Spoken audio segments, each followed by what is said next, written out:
తిరుపతి జిల్లా రామచంద్రాపురం మండలంలో ఓ రైతు మామిడి తోటల్లోనే అల్లే నేరేడు చెట్లు నాటి వాటి పెంపకం చేపట్టాడు. ఈ ఏడాది అవి విపరీతంగా పంట కాపు వచ్చిందని, ఆయన గిట్టుబాటు ధరలు లభించట్లేదని ఆయన పేర్కొంటున్నారు. మేము కొంతకాలంగా మామిడి సాగు చేస్తుంటే మామిడి నష్టం వస్తుందని అల్లనేరేడు సాగు చేశాము. అల్లనేరేడు పంట అయితే వస్తుంది, కానీ దీన్ని మార్కెటింగ్ లేక లేబరు ఇబ్బందుల వల్ల లేబర్కి మార్కెటింగ్ చూస్తే ఇది కూడా నష్టాలు నడిచే పరిస్థితి అయిపోయింది. రైతులు కూడా ప్రతి ఒక్కటి ఒక రైతు ఏం చేసి అదే చేయటం వల్ల ప్రతి ఉన్న రైతులు ఒక్కొక్క పంట మార్పులు లేకుండా ఇవే చేసి ఇది కూడా మామిడికాయలు విధంగా అయిపోయినాయి. ఇది కూడా సపోజ్ 30 రూపాయలు మార్కెటింగ్ అంటే కోసే వాళ్ళకి కేజీకి 20 రూపాయలు పోతుంది.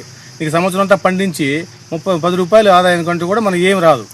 దానికి మందులు ఎరువులు వేయడానికే సరిపోతుంది. కానీ రైతులు గవర్నమెంట్ కూడా కొన్ని సందర్భాల్లో మామిడికి కానీ అల్లనేరేడుకి కానీ మద్దతుగా ప్రకటిస్తే బాగుందని మా ఆలోచన.